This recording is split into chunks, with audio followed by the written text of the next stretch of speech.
মদিনার অলিতে গলিতে চলছে আনন্দ উৎসব, ঘরে ঘরে বইছে অনাবিল খুশির জোয়ার। বাচ্চাদের জন্য প্রস্তুত করা হচ্ছে নতুন নতুন জামা কাপড়। চারিদিকে এত আনন্দ, এত হৈহুল্লোড়ের একটাই কারণ, দুদিন বাদে পালিত হতে যাচ্ছে মুসলিমদের সবচেয়ে বড় ধর্মীয় অনুষ্ঠান ঈদ। মদিনার ঘরে ঘরে যখন ঈদের খুশি, তখন হযরত ওমর রাদিয়াল্লাহু তাআলা আনহুর ঘরে দেখা গেল বিষণ্ণতা। তার ঘরে না ছিল বাড়তি কোনো উৎসব আয়োজন, না ছিল নতুন জামা তৈরির হিড়িক। অথচ ওমর রাদিয়াল্লাহু তাআলা আনহু তখন মুসলিম জাহানের খলিফা, অর্ধ দুনিয়ার শাসক তিনি। তা সত্ত্বেও নিজের কিংবা পরিবারের জন্য একটি নতুন জামা তৈরির আর্থিক সঙ্গতি তার ছিল না।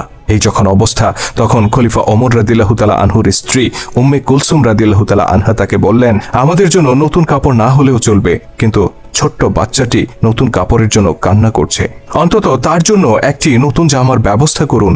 খলিফা নিজের অসহায়ত্ব প্রকাশ করে বললেন, তুমি জানো আমার নতুন কাপড় কেনার সামর্থ্য নেই, বাইতুল মাল থেকে যতটুকু ভাতা নেই তা দিয়ে কোনো রকম সংসার চলে।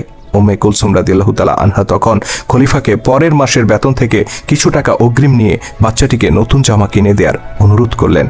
স্ত্রীর অনুরোধে খলিফা ওমর রাদিয়াল্লাহু তাআলা আনহু চিঠি লিখলেন রাসূল সাল্লাল্লাহু আলাইহি সাল্লামের আরেক প্রিয় সাহাবী আবু ওবাইদা রাদিয়াল্লাহু তাআলা আনহুর কাছে। আবু ওবাইদা তখন রাষ্ট্রীয় কোষাগার বাইতুল মালের দেখাশোনা করতেন। চিঠিতে খলিফা 1 মাসের অগ্রিম ভাতা চেয়ে অনুরোধ করলেন আবু ওবাইদা রাদিয়াল্লাহু তাআলা আনহুকে। সারা মুসলিম জাহানের খলিফা যিনি, অর্ধ পৃথিবীর শাসক যিনি, সেই ওমরের এমন চিঠি পেয়ে আবু ওবাইদা চোখের পানি ধরে রাখতে পারলেন না। তিনি কান্নায় ভেঙে পড়লেন।